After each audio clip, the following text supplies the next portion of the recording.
Hello everyone, आज हम बात करने वाले हैं एनवायरमेंटल लॉ के MCQ type questions for CCSU LLM entrance exam 2026 जो कि यूजीसी नेट एंड एआईबीई एग्ज़ाम के लिए भी काफ़ी इम्पोर्टेंट हैं।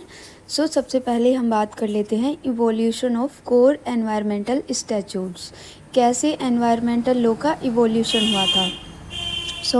सबसे पहले आया था वाइल्ड लाइफ प्रोटेक्शन एक्ट 1972 में, फिर आया था हमारा वाटर प्रिवेंशन एक्ट 1974 में, एंड फिर आया था हमारा 1980 में forest conservation act. Air act आया था हमारा 1981 में, एंड हमारा फिर आया था एनवायरमेंटल प्रोटेक्शन एक्ट 1986 में।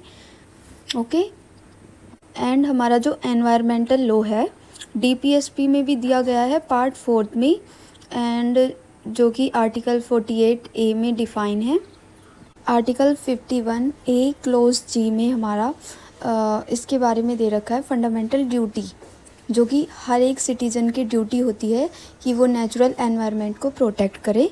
एंड ये पार्ट 4 ए में डिफ़ाइन है हमारी जितनी भी फंडामेंटल ड्यूटीज़ हैं। ओके, इनको अच्छे से याद रखना आप, क्योंकि क्या होता है कभी कभी ऐसे क्वेश्चंस आ जाते हैं जिसमें कि हमें अरेंज करना पड़ता है कि कौन सा एक्ट पहले आया था एंड कौन सा बाद में आया था, कि एग्ज़ामिनर ऐसा क्वेश्चन दे देता है कि पहले इनको अरेंज करके दिखाइए आप, तो आपके लिए काफ़ी इम्पोर्टेंट हो जाता है इस टाइमलाइन। ये जो मैंने टाइमलाइन आपके साथ डिस्कस की है, इसको अच्छे से ध्यान में रखना आप। Okay, arrange the following acts in the correct chronological sequence of their enactment. सबसे पहले हम लोगों को क्या करना है, जितने भी इनैक्टमेंट है ना, उनको करेक्ट क्रोनोलॉजिकली सीक्वेंस में लगाना है, जो कि अभी हमने डिस्कस किया था फर्स्ट स्लाइड में। ठीक है, इसका करेक्ट ऑप्शन होने वाला है ऑप्शन सी।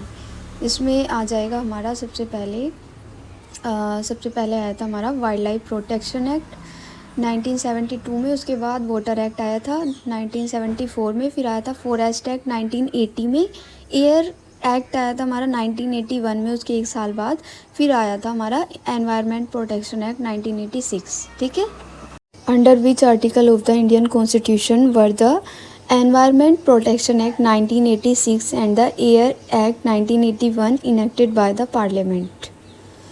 ऐसा कौन सा इंडियन कॉन्स्टिट्यूशन का आर्टिकल है जिसकी अंडर में पार्लियामेंट ने क्या किया था, एनवायरनमेंट प्रोटेक्शन एक्ट 1986 को इनेक्ट किया था, एंड एयर एक्ट को जो कि 1981 में आया था उसको भी पार्लियामेंट ने इनेक्ट किया था। इसका करेक्ट ऑप्शन होने वाला है ऑप्शन बी, आर्टिकल 253 में क्या है कि enacting legislation to implement international agreements. मतलब अगर इंडिया किसी इंटरनेशनल ट्रीटी पे साइन कर देता है या इंटरनेशनल एग्रीमेंट पे साइन कर देता है, तो उसको ना रेटिफाई करना पड़ता है। मतलब अपनी कंट्री में जिस चीज़ पर एग्रीमेंट किया है, जिस भी टॉपिक पर, उसके रिगार्डिंग कोई एक इनेक्टमेंट को बनाना पड़ता है पार्लियामेंट को। ठीक है, the national green tribunal NGT act 2010 came into force on which of the following dates. जो हमारा NGT एक्ट है 2010 में जो आया था, वो कौन सी डेट को आया था, फोर्स में कब आया था। ठीक है, इसके बारे में हमें बताना है।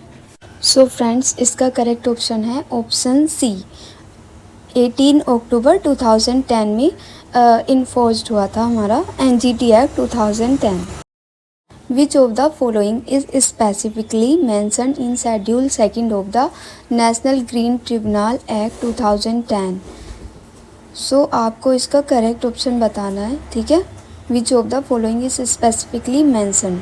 Schedule 2 जो है हमारा NGT Act 2010 का, उसके Schedule 2 में क्या स्पेसिफिकली मेंशन किया गया है, तो इसका करेक्ट ऑप्शन है इसका option C, heads under which compensation or relief for damage may be claimed.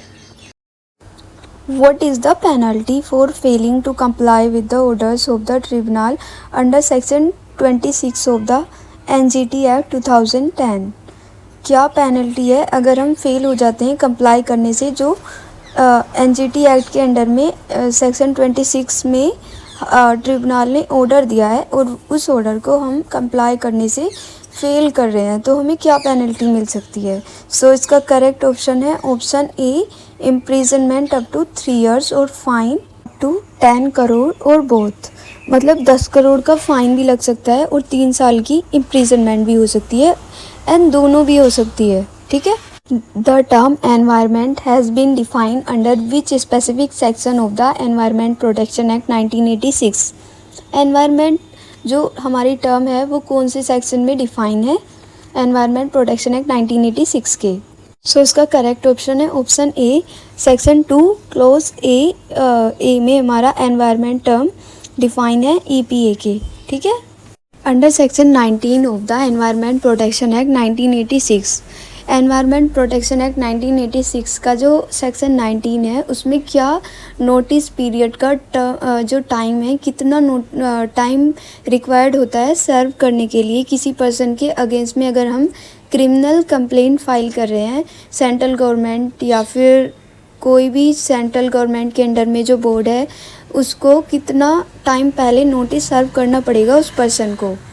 सो इसका करेक्ट ऑप्शन है option B, not less than 60 days, मतलब 60 दिन से कम नहीं होना चाहिए, ठीक है। Under the wild life protection act 1972, the alteration of the boundaries of national park shall be made strictly by which of the following methods. जो हमारा वाइल्ड लाइफ प्रोटेक्शन एक्ट 1972 है उसमें ऑल्ट्रेशन ऑफ बाउंड्रीज़ जो national park होते हैं ना उनकी alteration of boundaries के बारे में स्ट्रिक्टली क्या बता रखा है, मतलब कौन से मेथड से हम कर सकते हैं। सो इसका करेक्ट ऑप्शन है option B, by passing a resolution in the legislature of a state. जिस भी स्टेट के अंडर में कोई नेशनल पार्क है उस नेशनल पार्क की जो हमारी उस स्टेट की जो लेजिस्लेचर होती है, स्टेट लेजिस्लेचर, उसमें रिजोल्यूशन को पास करना, by passing a resolution in the legislature of the state. Option B is the correct, okay. The preambles to both the Environment Protection Act 1986 and the Air Act 1981 state they were passed to implement the decisions of which landmark conference।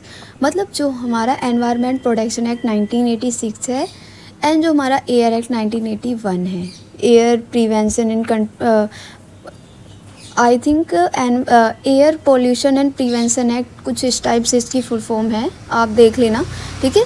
सो इन दोनों का जो preamble है state they were pass to implement the decisions of which landmark conference, कौन सी ऐसी landmark conference हुई थी जिसके बाद इन दोनों एक्ट को इम्प्लीमेंट किया गया था। So option C is the correct option, United Nation conference on the human environment, UNCHEE, okay, 1972 में हेल्ड हुई थी जिसको स्टॉकहोम कॉन्फ्रेंस के नाम से भी जाना जाता है।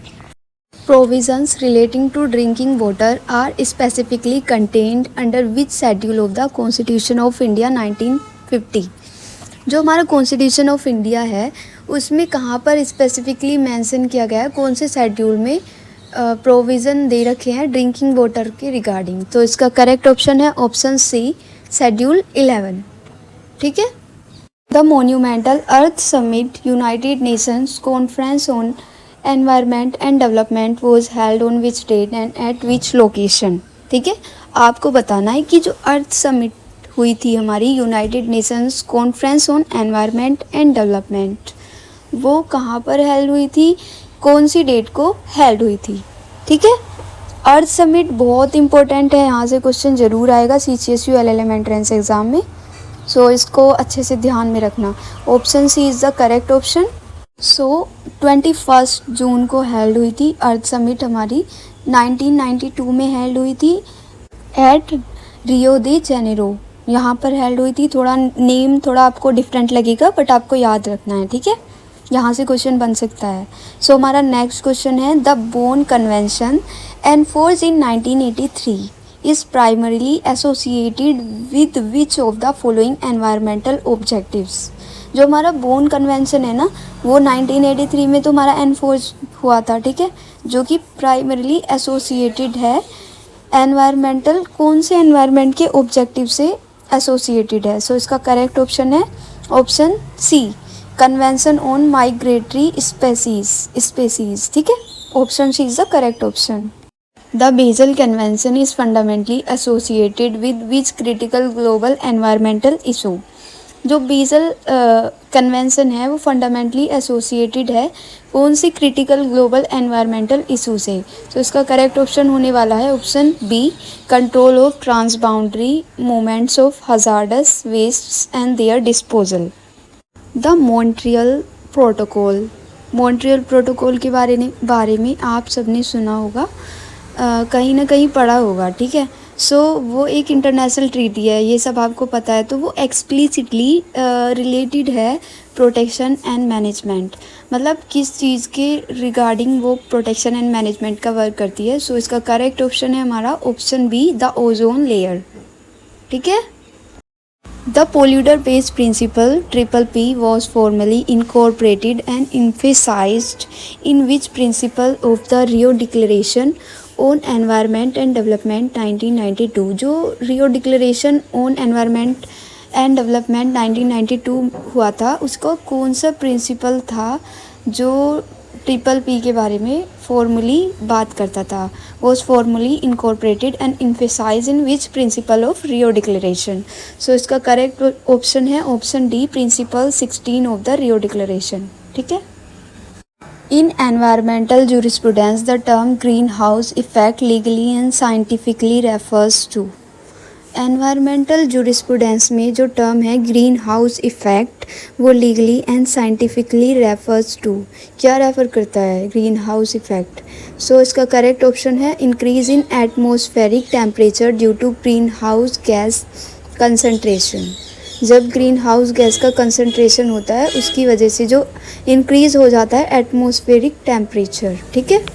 Which of the following international institutions explicitly gave the suggestion for imposing an environmental tax? So इसका करेक्ट ऑप्शन है option B, world water institute, जो कि सजेस्ट करता है कि आपको एनवायरमेंटल टैक्स को इम्पोज करना चाहिए। According to the Indian environmental jurisprudence, the polluter pays principle PPP entails that the polluter is liable to pay। जो इंडियन एनवायरमेंटल जूरिस्प्रूडेंस है हमारा, उसके अकॉर्डिंग PPP क्या इंटेल करता है? That the polluter is liable to pay. Option D is the correct option, that both the cost of individual sufferer and the cost of reversing the damage ecology. The legal concept of sustainable development, जो हमारा legal concept है sustainable development का in India, is understood to contain which of the following essential element? इसका correct option है हमारा all of the above, the precautionary principle, the polluter pays principle, the doctrine of public trust, ठीक है। So option D is the correct option. Thank you so much guys for watching this video. Have a nice day, bye bye. अगर आपको कोई भी suggestion देना है, कोई भी फीडबैक देना है तो आप कमेंट सेक्शन में दे सकते हैं। थैंक